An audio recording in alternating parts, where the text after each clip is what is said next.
என்னை பார்க்கும்போது இவர் தான் சாம் செல்லதுரைன்னு சொல்றீங்க. இவர் இல்ல சாம் செல்லதுரை. இது சாம் செல்லதுரை இருக்கிற ஒரு வீடு, நான் வசிக்கிற ஒரு ஸ்தலம் இது, அவ்வளவுதான். என் வீட்டை பார்த்துட்டு அது ஒரு கட்டடம் பாருங்க, அந்த கட்டடத்தை பார்த்துட்டு இதுதான் சாம் செல்லதுரைன்னு சொன்னீங்கன்னா எப்படி இருக்கும்? அது சாம் செல்லதுரை இல்ல, அந்த வீட்டுக்குள்ள இருக்கிறவர் தான் சாம் செல்லதுரை. அப்ப நான் இதுக்குள்ள இருக்கிறேன். என்னை நீங்கள் யாருமே பார்த்ததே கிடையாது. இவ்வளவு நாள் வர்றீங்க, என்ன நீங்க யாரும் பார்த்தது கிடையாது. உங்களையும் நான் பார்த்ததே கிடையாது.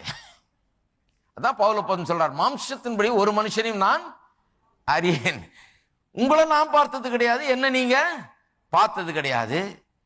நம்முடைய வெளிப்புறத்தை நாம் பார்க்கிறோம், நம்முடைய சரீரத்தை பார்க்கிறோம், நாம் இருக்கும் வீட்டை பார்க்கிறோம். நான் இங்க உள்ள இருந்து கொண்டு இந்த கண்களாகிய ஜன்னல் வழியாக உங்களை நான் பார்த்து கொண்டிருக்கிறேன். உங்களை பார்த்துக்கிட்டு இருக்கிறேன்னா உங்களுடைய சரீரத்தை நான் பார்த்துக்கிறேன். நீங்க அங்க உள்ள இருந்துகிட்டு உங்க கண்களாகிய அந்த ஜன்னல் வழியாக என்னுடைய சரீரத்தை பார்த்து கொண்டிருக்கிறீர்கள். அப்ப உள்ள இருக்கிற ஆள் தான் ஆளு. அந்த உள்ளான மனுஷன் சொல்லுகிறோமே, அது யார்? அதான் ஆவி. தேவன் ஆவியா இருக்கிறார். தேவனுக்கு ஒரு சரீரம் கிடையாது, ஆவியாகிய தேவன். அதே போல மனுஷன் ஆவியா தான் இருக்கிறான். அவனுக்கு ஒரு சரீரம் இருக்கிறது, அதுக்குள்ள வாழ்ந்து கொண்டிருக்கிறான். அவனுக்கு ஒரு மனம், ஆத்துமா, அதான் மனம், அது கொடுக்கப்பட்டிருக்கிறது. அப்ப மனுஷன் ஆவியா இருக்கிறான் தேவனை போலவே. அவன் he is essentially a spirit. அவன் அடிப்படையில் பார்க்க போனால் ஆவி மனிதன், ஆவிதான் அவன். அதனாலதான் பாருங்க, இயேசு இந்த பூலோகத்துக்கு வந்தார். அவர் யார்? மாம்சத்தில் வெளிப்பட்ட தேவன். அப்படின்னா என்ன அர்த்தம்? தேவன் ஆவியா இருக்கிற தேவன் இப்போ மாம்ச ரூபம் எடுத்து பூமியில வந்தார். மாம்ச சரீரம் அவருக்கு வந்துட்டதுனால அவர் தேவன் இல்லை இப்ப இல்ல, மனிதன் ஆயிட்டாரு, தேவன் இல்லைன்னு. தேவனாகவும் இருக்கிறார். இப்ப மாம்ச சரீரத்தை உடைய தேவனாய் இருக்கிறார். தேவன் ஆவியா இருக்கிறார். அதே தேவன் இப்ப மாம்ச சரீரத்தை உடைய தேவனா இங்க வந்துட்டார். அதே போல மனுஷன் சாகும்போது இந்த மாம்ச சரீரத்தை அவன் களைந்து போடுகிறான். மாம்ச சரீரம் இங்க கிடக்குது, அவனுடைய ஆவியோ எங்க போயிடுச்சு? தேவனிடத்துல போய் விடுகிறது. அப்ப ஆவி பிரிந்த பிறகு வெறும் சரீரம் மட்டும் தான் இங்கே கிடக்குது. அவன் வெறும் ஆவியா இருக்கிறான். அவன் மனுஷனா இல்லையா?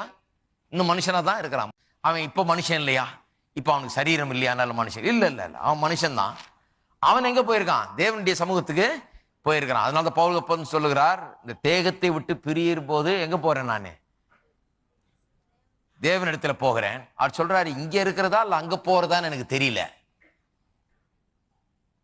இங்க இருக்கிறதா அங்க போறதா என்பதை குறித்து நான் யோசித்துக் கொண்டிருக்கிறேன். இங்க இருந்தா அது உங்களுக்கு நல்லா, அங்க போனா எனக்கு அது ரொம்ப சந்தோஷமா இருக்கும். ஆனா இங்க இருந்தா அது உங்களுக்கு நான் நிறைய காரியங்களை செய்வேன் என்று சொல்லுகிறார்.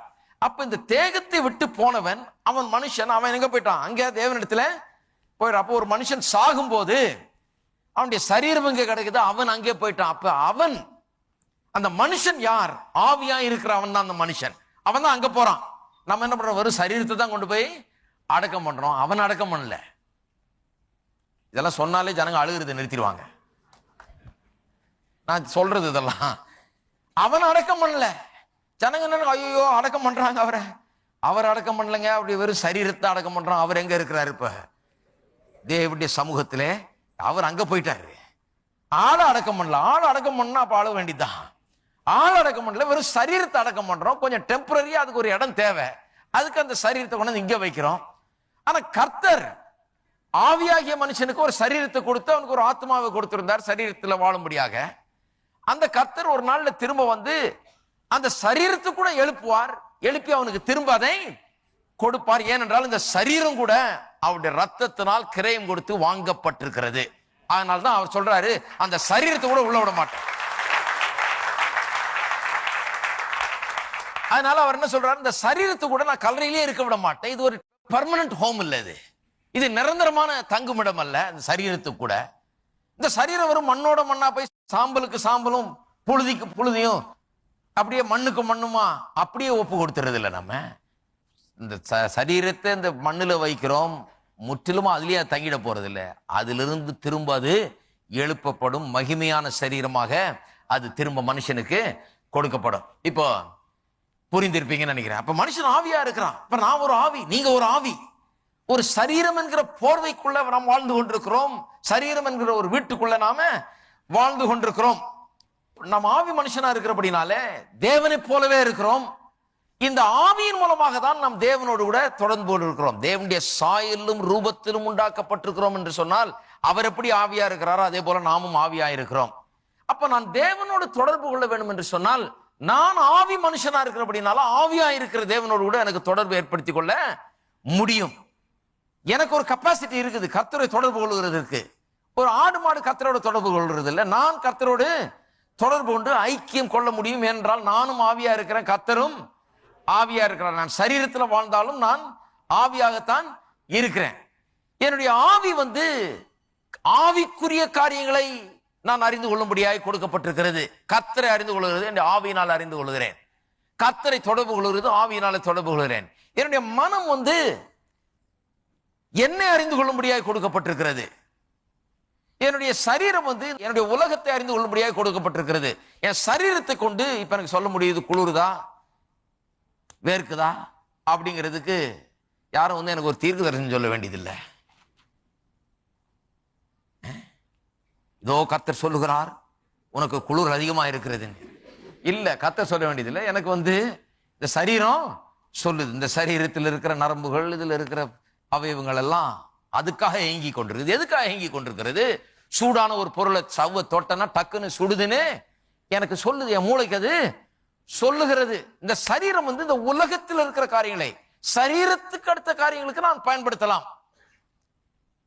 அப்ப அதனால்தான் சொல்லி இருக்குது வேதவசனம், நாம் தரிசித்து நடவாமல் விசுவாசித்து நடக்கிறோம். தரிசித்து நடக்கலன்னா we don't walk by sight, we walk by faith. walk by sightனா பார்த்து கண்ணு பார்த்து நடக்காம விசுவாசத்தில் நடக்கிறோம்னா இப்படியே போயிட்டு கண்ணை மூடிட்டே நடக்கக்கூடாது.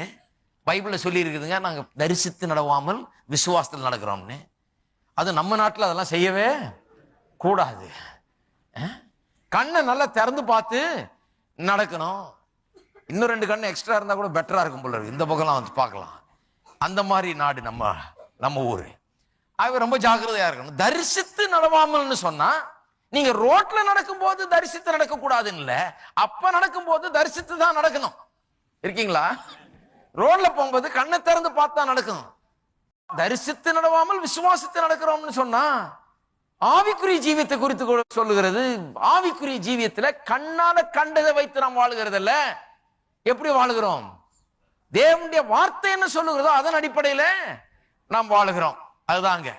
அப்ப சரீரம் இந்த உலக பிரகாரமான காரியங்களை அறிந்து கொள்ள முடியாது கொடுக்கப்பட்டிருக்கிறது. மனம் என்னை அறிந்து கொள்ள முடியாது கொடுக்கப்பட்டிருக்கிறது. எனக்கு என்ன விருப்பம் எனக்கு என்ன வெறுப்பு அதெல்லாம் புரிந்து கொள்ள முடியாக. என்னுடைய ஆவி தேவனை அறிந்து கொள்ள முடியாக தேவனுக்கு அடுத்த காரியங்களை புரிந்து கொள்ள முடியாது கொடுக்கப்பட்டிருக்கிறது. அப்ப நான் தேவனுக்கு அடுத்த காரியங்களை அறிந்து கொள்ள முயற்சி செய்யும் போது இந்த சரீரத்தை வைத்து அறிந்து கொள்ள முயற்சி செய்ய கூடாது. இருக்கீங்களா? இப்ப சிலர் அப்படிதான் முயற்சி செய்துட்டு இருக்கிறாங்க. அவங்க என்ன சொல்றாங்க? கர்த்தருடைய பிரசன்னத்தை இன்னைக்கு உணர்ந்தேன் பிரதர். எப்படி உணர்ந்தீங்க? ஆவிக்குள்ள உணர்ந்தீங்கன்னா அது வேற, அது உணர முடியும். சரீரம் சில நேரத்தில் அதை உணருது, சில நேரத்தில் உணராமல் போகிறது.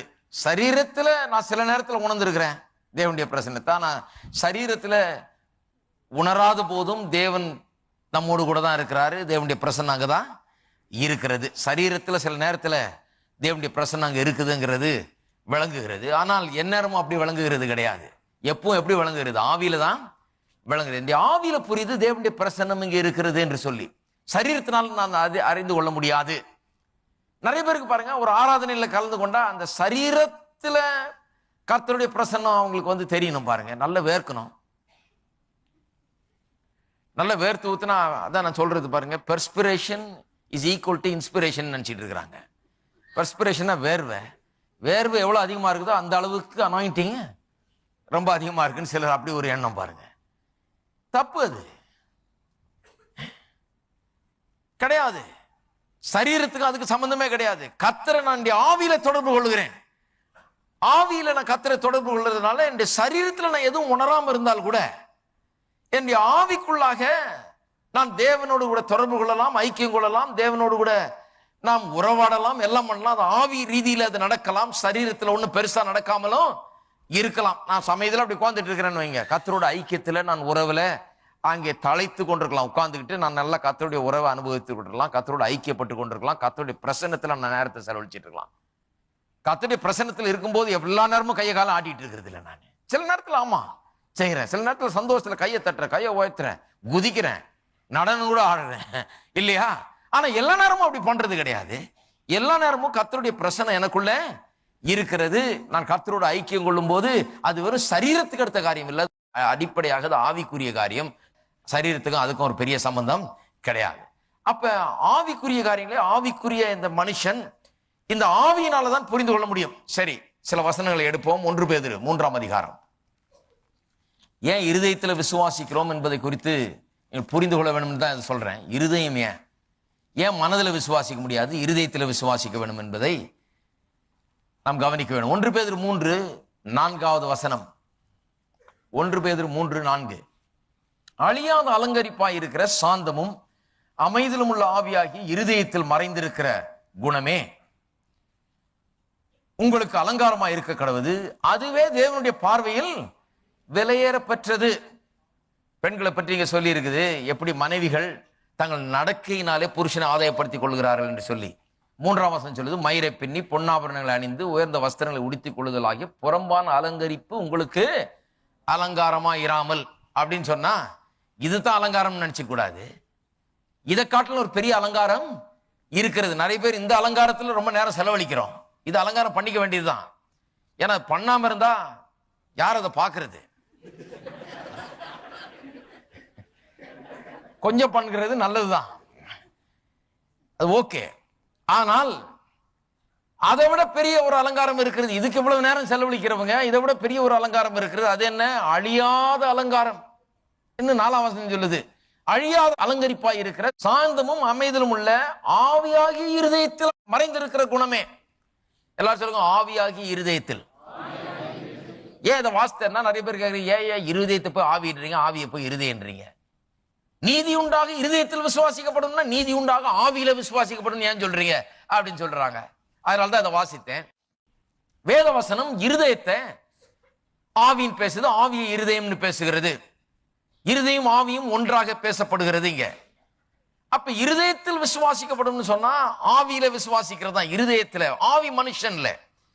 ஒரு மனுஷன் ஆவி ஆத்மா சரீரமா இருக்கிறான். இந்த உள்ளான மனிதன்ல இந்த ஆவி மனுஷன்ல நடக்கிற ஒரு காரியம் நீதி உண்டாக இருதயத்துல விசுவாசிக்கப்படும் சொன்னா அவனுடைய ஆவியில எப்படி அவன் விசுவாசிக்கிறான் என்பதை பற்றி தான் சொல்லப்பட்டிருக்கிறது. ஏன்றா இங்க சொல்லி இருக்குது, அழியாத அலங்கரிப்பாய் இருக்கிற சாந்தமும் அமைதலும் உள்ள ஆவியாகி இருதயத்தில் மறைந்திருக்கிற குணமே உங்களுக்கு அலங்காரமாய் இருக்க கடவுது.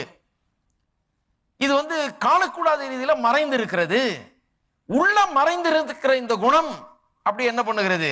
வெளியே தெரிய வருகிறது. நல்லா கவனிங்க. இப்போ என்னை யாரும் கண்டது கிடையாது, நான் ஆவி. உங்களை யாரும் கண்டது கிடையாது, நீங்கள் ஆவி. ஆனால் ஒன்று சொல்லுகிறேன், இந்த உள்ள இருக்கிற இந்த குணம், மறைந்திருக்கிற குணம் நம்முடைய வாழ்க்கையின் மூலமாக என்ன பண்ணுகிறது? வெளிப்படுகிறது. அப்ப நான் ஒரு காரியத்தை உங்களுக்கு சொல்ல விரும்புகிறேன். ஒரு விதத்துல சொல்ல போனா நான் உங்களை பார்த்ததே இல்லைன்னு சொல்ல முடியாது. உங்களை பார்த்திருக்கிறேன். எப்படி பார்த்திருக்கிறேன்? இந்த உள்ள இருக்கிற குணம் வெளியே தெரியுது பாருங்க. அப்ப எனக்கு உள்ள இருக்கிற ஆள் எப்படின்னு தெரியும். சில பேர் நினைக்கிறாங்க ரொம்ப விவரமா இருக்கிறாரு, கரெக்டா பார்த்து வச்சிருப்பாரு. வேத வசனம் அப்படிதான் சொல்லுது பாருங்க. மறைந்திருக்கிற குணம்னா அப்படியே மறைஞ்சே இல்லை, அந்த குணம் வெளிப்படுகிறது வெளியே. அப்ப நீங்க எப்படிப்பட்ட ஆள், நீங்க எப்படிப்பட்ட ஆள்ன்றது எனக்கு தெரியாது. ஏன்னா உள்ள இருக்கிற ஆள் நீங்க, வெறும் சரீரம் அல்ல, நீங்க ஆவி. நான் அதை பார்த்ததில்லை. ஆனால் ஒரு விதத்தில் அதை பார்க்க முடியும். நீங்க எப்படி நடந்து கொள்ளுகிறீர்கள், எப்படி உங்களுடைய வாழ்க்கையை வாழுகிறீர்கள் என்பது பார்க்கும்போது நீங்கள் உள்ளே ஆவி மனுஷன் எப்படி இருக்கிறான், இந்த ஆவியா இருக்கிற நீங்கள் எப்படிப்பட்டவர்கள் என்பதை நான் வெளிப்புறமாக காண முடிகிறது. இருக்கீங்களா? சரி. அப்ப ஆவியாகிய இருதயம், மறைந்திருக்கிற இந்த ஆவியாகிய இருதயம். இன்னொரு வசனம் வாசிப்போம். ரோமர் 7:22. இருதயமும் ஆவியும் ஒன்றுதான். ஆவியை தான் வேதம் இருதயம் என்று சில நேரத்தில் பேசுகிறது. இருதயத்தை தான் ஆவின்னு சில நேரத்தில் பேசுகிறது என்பதை எடுத்து காண்பிக்கிறேன். 22ஆம் வசனம், ரோமர் 7ஆம் அதிகாரம் 22ஆம் வசனம். உள்ளான மனுஷனுக்கு ஏற்றபடி தேவனுடைய நியாய பிரமாணத்தின் மேல் பிரியமாயிருக்கிறேன். எல்லாரும் சொல்லுங்க, உள்ளான மனுஷன். அது என்ன உள்ளான மனுஷன்? உள்ளான மனுஷன்னா உள்ள ஒரு மனுஷன் இருக்கிறான். உள்ளான மனுஷனுக்கு ஏற்றபடி தேவனுடைய நியாய பிரமாணத்தின் மேல் பிரியமாயிருக்கிறேன். உள்ள என்னுடைய ஆவியில தேவனுடைய நியாய பிரமாணத்தின் மேல் பிரியமாயிருக்கிறேன்.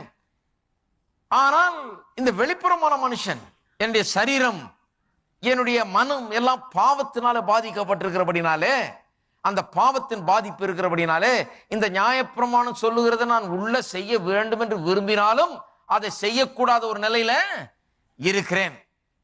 ஏனென்றால் இது பாவ சரீரமா இருக்கிறது. இதிலிருந்து என்னை விடுவிப்பவன் யார் என்றெல்லாம் சொல்லுகிறார். அப்ப பாருங்க, இதுதான் வேத வசனத்துல மனித ஆவியை குறித்த வெளிப்பாடு. மனித ஆவி எப்படி சொல்லப்பட்டிருக்கு? உள்ளான மனுஷன், இருதயத்திலே மறைந்திருக்கிற ஆவி, ஆவியாகிய இருதயம். இதுதான் நம்முடைய ஆவியை குறித்து வேத வசனம் நமக்கு போதிக்கிற காரியங்கள். அப்ப மனுஷன் ஆவியா இருக்கிறான். தேவனுக்கு அடுத்த காரியங்கள் எல்லாம் ஆவியில நடக்கிற காரியங்கள் என்பதை புரிந்து கொள்ள வேண்டும். அப்ப இருதயத்தில் விசுவாசிக்கிறது என்று சொன்னால் ஆவியிலே விசுவாசிப்பது என்று அர்த்தம்.